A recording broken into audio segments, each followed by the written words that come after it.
Hello everyone, welcome to my channel Shiksha Sankalp 05। जो लोग हमारे चैनल पे नए हैं, चैनल को सब्सक्राइब करें, वीडियो को लाइक, शेयर और कमेंट करें। आज का हमारा विषय भारतीय संविधान, इसका विषय स्थानीय स्वशासन।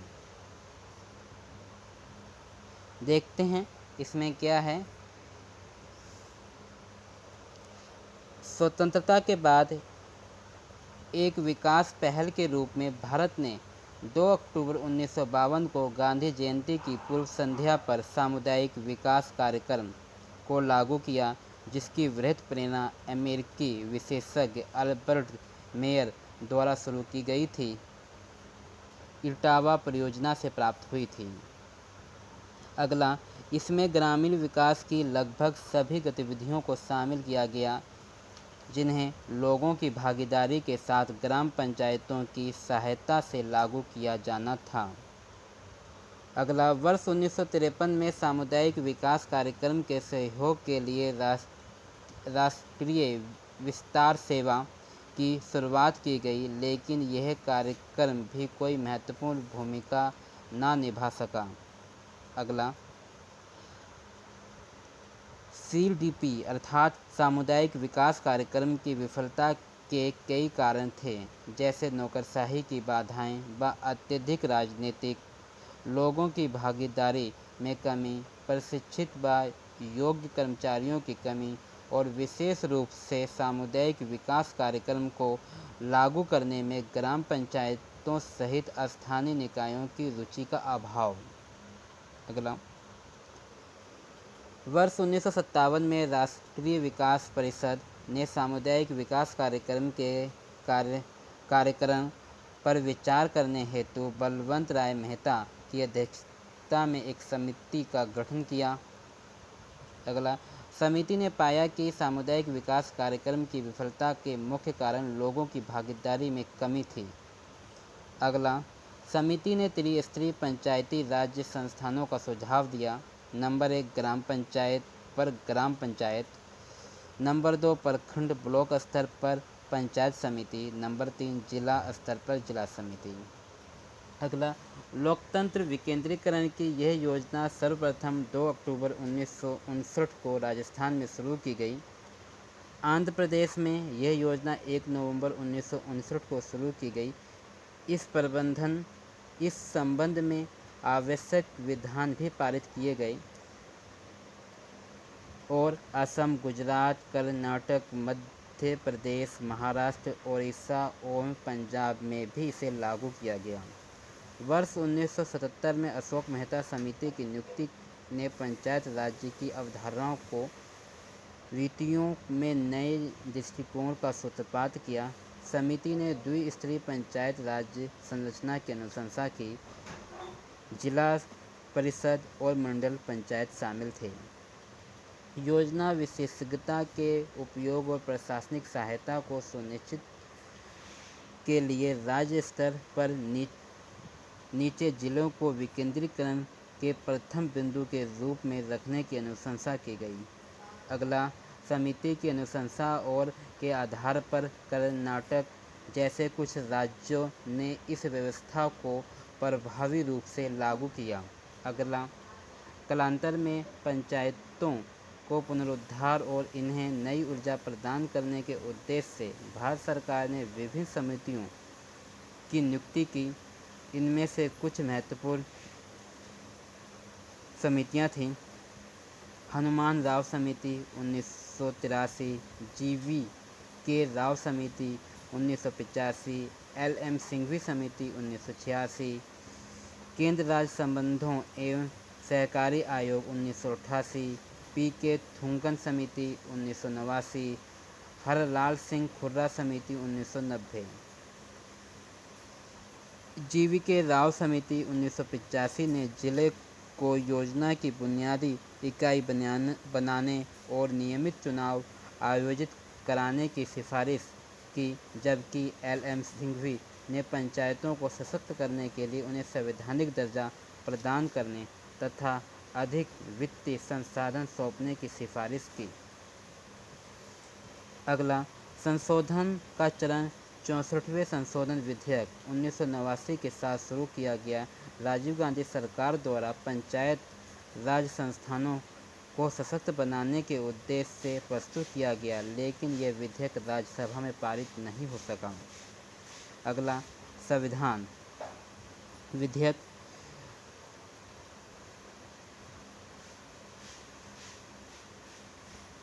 जो 1990 में प्रस्तुत किया गया, लेकिन इसे कभी सदन में चर्चा के लिए नहीं लाया गया।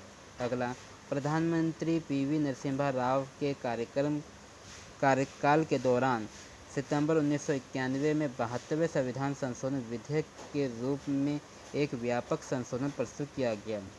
73वें और 74वें संविधान संशोधन को दिसंबर 1992 में संसद द्वारा पारित कर दिया गया। इन संशोधनों के माध्यम से ग्रामीण और शहरी भारत में स्थानीय स्वशासन की नींव डाली गई।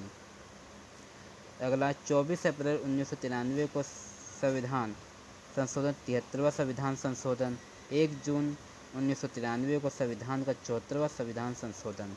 73वें और 74वें संविधान संशोधन की प्रमुख विशेषताएं देखते हैं क्या है।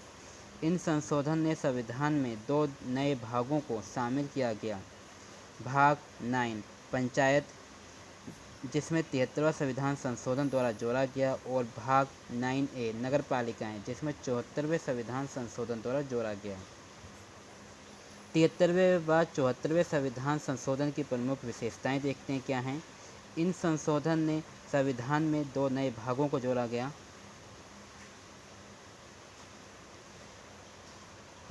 भाग 9 जो पंचायत से संबंधित था, भाग 9A नगरपालिका से संबंधित था। लोकतंत्र प्रणाली की बुनियादी इकाई के रूप में ग्राम पंचायतों और वार्ड समिति को रखा गया, जिनमें मतदान के रूप में पंजीकृत सभी वयस्क सदस्य शामिल थे। अगला, उन राज्यों को छोड़कर जिनकी संख्या 20 लाख से कम हो, ग्राम, मध्यवर्ती और जिला स्तरों पर पंचायतों के त्रिस्तरीय लागू की गई। अनुच्छेद 243B सभी स्तरों पर सीटों का प्रत्यक्ष निर्वाचन द्वारा भरा जाना था। अनुच्छेद 343C क्लोज 2 अनुसूचित जातियों और अनुसूचित जनजातियों के लिए सीटों का आरक्षण किया गया तथा सभी स्तरों पर पंचायतों के अध्यक्ष के पद की संख्या में अनुसूचित जाति अनुसूचित जनजाति के अनुपात के आधार पर आरक्षित किए गए हैं। अगला, उपलब्ध सीटों की कुल संख्या में से 1/3 सीटों का आरक्षण महिलाओं के लिए था। अगला, SC ST के लिए आरक्षित सीटों में से 1/3 सीटों का वर्गीकरण महिलाओं के लिए आरक्षित था। सभी स्तरों पर अध्यक्षों के 1/3 पद भी महिलाओं के लिए आरक्षित थे। अनुच्छेद 243D। अगला, प्रतिनिधियों के लिए एक समान 5 वर्षीय कार्यकाल निर्धारित किया गया और कार्यकाल की समाप्ति से पहले नए निकायों के गठन के लिए निर्वाचन प्रक्रिया पूरी करना आवश्यक है। अगला, निकायों के विघटन की स्थिति में 6 माह के अंदर निर्वाचन कराना अनिवार्य है। अनुच्छेद 243E। अगला, मतदान सूची के अधीक्षण, निर्देशन और नियंत्रण के लिए प्रत्येक राज्य में स्वतंत्र चुनाव आयोग होगा। अनुच्छेद 343K। अगला, आर्थिक विकास और सामाजिक न्याय के लिए योजना तैयार करना और इन योजनाओं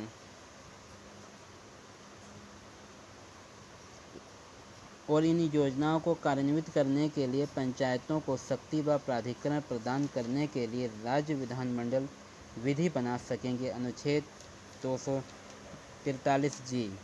अगला, पंचायतों और नगरपालिकाओं द्वारा तैयार की गई योजनाओं को समेकित करने के लिए 74वां संविधान संशोधन जिला योजना समिति का प्रावधान किया गया। अनुच्छेद 343ZD।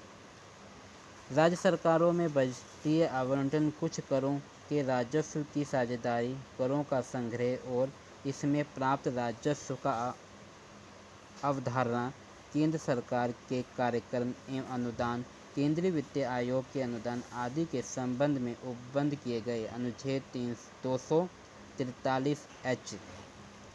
प्रत्येक राज्य में एक वित्त आयोग का गठन करना ताकि उन सिद्धांतों का निर्धारण किया जा सके जिनके आधार पर पंचायतों और नगरपालिकाओं के लिए पर्याप्त वित्तीय संसाधनों की उपलब्धता सुनिश्चित की जाएगी। अनुच्छेद 243। संविधान की 11वीं अनुसूची पंचायती राज निकायों के दायरे में 29 कार्यों को शामिल किया गया। निम्नलिखित क्षेत्रों में सामाजिक, सांस्कृतिक और प्रशासनिक कार्यों से अधिनियम में परिवर्तन में छूट दी गई है। आंध्र प्रदेश, बिहार, गुजरात, हिमाचल प्रदेश, मध्य प्रदेश, महाराष्ट्र, उड़ीसा और राजस्थान राज्यों में 5वीं अनुसूची के तहत सूचीबद्ध अनुसूचित क्षेत्र। नागालैंड, मेघालय और मिजोरम क्षेत्र।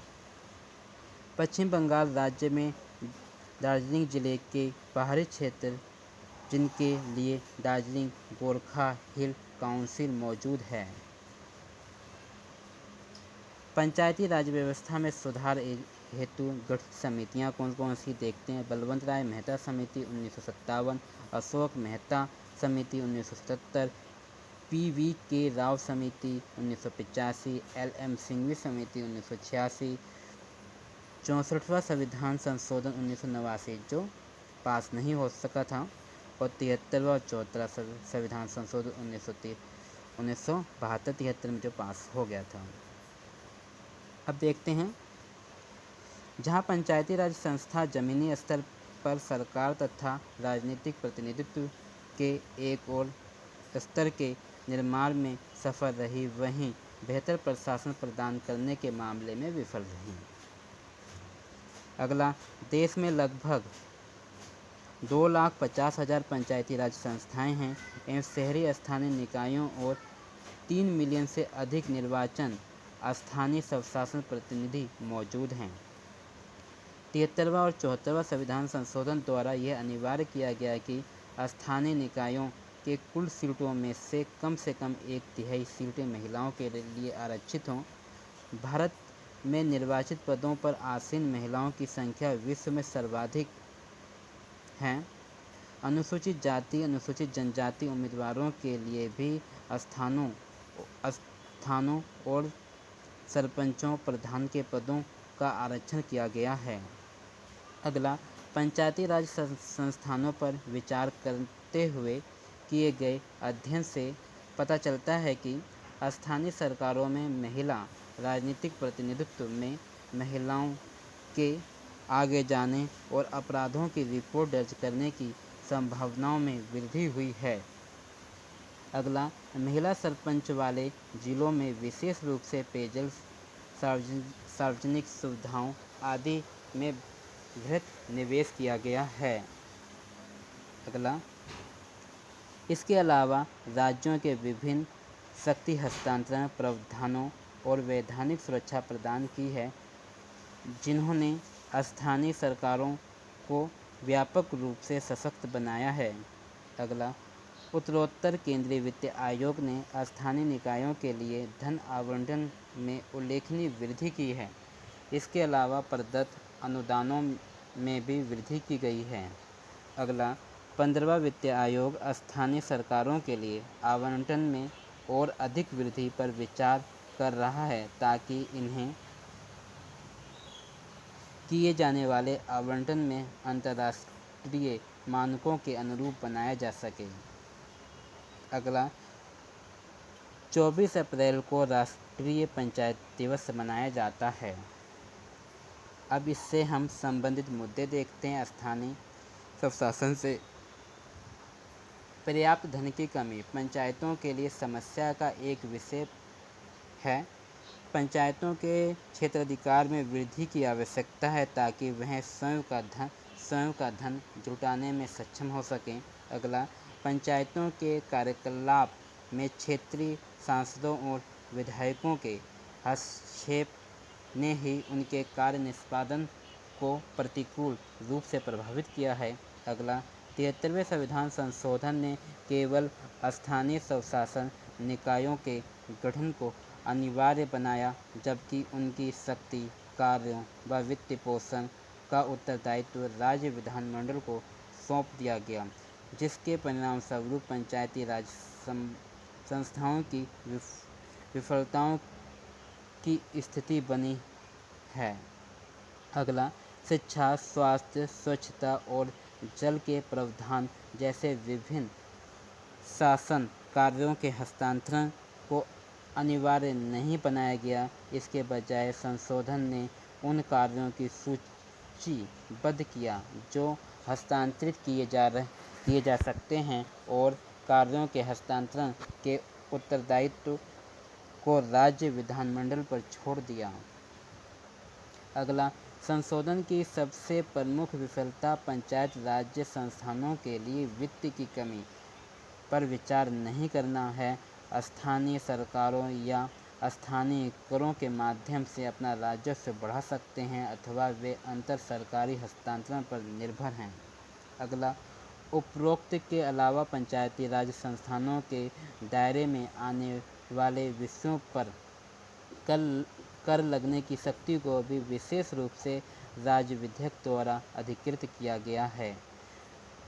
73वें संविधान संशोधन ने करारोपण की शक्ति के निर्धारण को उत्तरदायित्व राज्य विधानमंडल को सौंप दिया है और अधिकांश राज्यों ने इन शक्ति के हस्तांतरण में कोई रुचि नहीं दिखाई। अगला, राजस्व सृजन का एक दूसरा माध्यम अंतरसरकारी हस्तांतरण है, जहां राज्य सरकारें अपने राजस्व का एक निश्चित प्रतिशत पंचायती राज संस्थानों को सौंपती है। संवैधानिक संशोधन ने राज्य और स्थानीय सरकारों के बीच राजस्व की साझेदारी की सिफारिश करने के लिए राज्य वित्त आयोग का उपबंध किया है, लेकिन ये केवल सिफारिशें होती हैं और राज्य सरकारें इन्हें मानने के लिए बाध्य नहीं हैं। अगला, यद्यपि वित्त आयोग ने प्रत्येक स्तर पर धन के अधिकाधिक हस्तांतरण का समर्थन किया, लेकिन राज्यों द्वारा धन के हस्तांतरण का संदर्भ में बहुत कम कार्यवाही की गई है।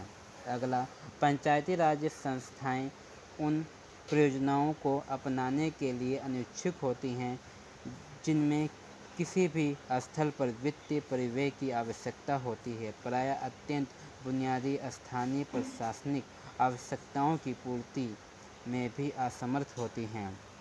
अगला, पंचायती राज संस्थाएं संरचनात्मक कमियों से भी ग्रस्त हैं। उनके पास सचिव स्तर का समर्थन और निचले स्तर के तकनीकी ज्ञान का अभाव है।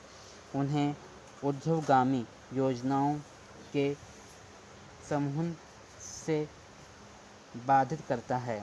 अगला, पंचायती राज संस्थानों में तदर्थवाद की उपस्थिति है, अर्थात ग्राम सभा में ग्राम समितियों की बैठक में एजेंडे की स्पष्ट व्यवस्था की कमी होती है और कोई उपयुक्त संरचना मौजूद नहीं है। अगला, हालांकि महिलाओं और SC/ST समुदायों को 73वें संशोधन द्वारा अनिवार्य आरक्षण के माध्यम से पंचायती राज संस्थानों में प्रतिनिधित्व प्राप्त हुआ है, लेकिन महिलाओं और SC/ST प्रतिनिधियों के मामले में क्रमशः पंच-प्रति प्रॉक्सी प्रतिनिधित्व की उपस्थिति जैसी समस्याएं भी देखने को मिलती हैं। अगला, पंचायती राज संस्थाओं की संवैधानिक व्यवस्था के बाद भी जवाबदेही व्यवस्था अत्यंत कमजोर बनी हुई है। अगला, कार्यों तथा निधियों के विभाजन में अस्पष्टता की समस्या ने शक्तियों के राज्यों के पास केंद्रित रखा है और इस प्रकार जमीनी स्तर के मुद्दों के प्रति अधिक जागरूक और संवेदनशील निर्वाचन प्रतिनिधियों को नियंत्रण प्राप्त करने से बाधित कर रखा है। अब हम इसकी सुझाव देख सकते हैं क्या क्या हैं। वास्तविक राजकोषीय संघवाद अर्थात वित्तीय उत्तरदायित्व के साथ वित्तीय स्वच्छता एक दीर्घकालिक समाधान प्रदान कर सकती है और इनके बिना पंचायती राज संस्थाएं केवल एक महंगी विफलता ही साबित हो गई हैं। अगला, द्वितीय प्रशासनिक सुधार आयोग की छठी रिपोर्ट में सिफारिश की गई थी कि सरकार के प्रत्येक स्तर के कार्यों को स्पष्ट और सीमांकन होना चाहिए। अगला, राज्यों को एक्टिविटी मैपिंग की अवधारणा को अपनाना चाहिए, जहां प्रत्येक राज्य अनुसूची 11 सूचीबद्ध विषयों के संबंध में सरकार के विभिन्न स्तरों के लिए उत्तरदायी और भूमिकाओं को स्पष्ट रूप से इंगित कर सकता है। जनता के प्रति जवाबदेहिता के आधार पर विषयों को अलग अलग स्तरों पर विभाजित कर सौंपा जाना चाहिए। अगला, कर्नाटक और केरल जैसे राज्यों ने इस दिशा में कुछ कदम उठाए हैं, लेकिन समग्र प्रगति अत्यधिक असमान रही है। अगला, विशेष रूप से जिला स्तर और ऊर्ध्वगामी योजना निर्माण की आवश्यकता है, जो ग्राम सभा से प्राप्त जमीनी इनपुट पर आधारित हो। अगला, कर्नाटक ने पंचायत के लिए एक अलग नौकरशाही कैडर का निर्माण किया, ताकि अधिकारियों की प्रतिनियुक्ति की व्यवस्था से मुक्ति पाई जा सके, जहां यह अधिकारी पराया निर्वाचित प्रतिनिधियों पर अधिभावी बने रहें। अगला, स्थानीय स्वशासन के वास्तविक चरित्र को मजबूत करने के लिए अन्य राज्यों में भी इस व्यवस्था को अपनाया जाना चाहिए। अगला, केंद्र को भी राज्यों को आर्थिक रूप से प्रोत्साहित करने की आवश्यकता है, ताकि राज्य कार्य, वित्त और कर्मचारियों के मामले में पंचायतों की ओर शक्ति के प्रभावी हस्तांतरण के लिए प्रेरित हों। अगला, स्थानीय प्रतिनिधियों में विशेषज्ञता में विकास के लिए उन्हें प्रशिक्षण प्रदान किया जाना चाहिए, ताकि वे नीतियों एवं कार्यक्रमों के नियोजन और कार्यान्वयन से अधिक योगदान कर सकें। अगला, प्रॉक्सी प्रतिनिधित्व की समस्या को हल करने के लिए राजनीतिक सशक्तिकरण से पहले सामाजिक सशक्तिकरण के मार्गों का अनुसरण करना होगा। अगला, हाल ही में राजस्थान और हरियाणा जैसे राज्यों ने पंचायत चुनाव में प्रत्याशियों के लिए कुछ न्यूनतम योग्यता मानक तय की हैं। इस तरह के योग्यता मानक शासन तंत्र को प्रभावशीलता में सुधार लाने में सहायता कर सकते हैं। अगला, ऐसे योगदान मानक विधायकों और सांसदों के लिए भी लागू होने चाहिए। इस दिशा में सरकार को सार्वभौमिक शिक्षा के लिए किए जा रहे प्रयासों को तीव्रता प्रदान करनी चाहिए। अगला, यह सुनिश्चित करने के लिए स्पष्ट तंत्र होना चाहिए कि राज्य संवैधानिक प्रावधानों का पालन करते हैं अथवा नहीं। विशेष रूप से राज्य वित्त आयोग की सिफारिशों की स्वीकृति और उनके कार्यान्वयन के मामले में यह अनुपालन आवश्यक है।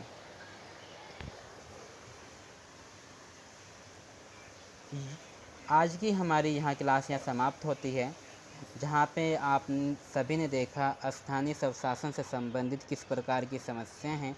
उन समस्याओं को दूर करने के भी प्रावधान बताए गए हैं, जहाँ पे मेन समस्या वित्त की कमी है और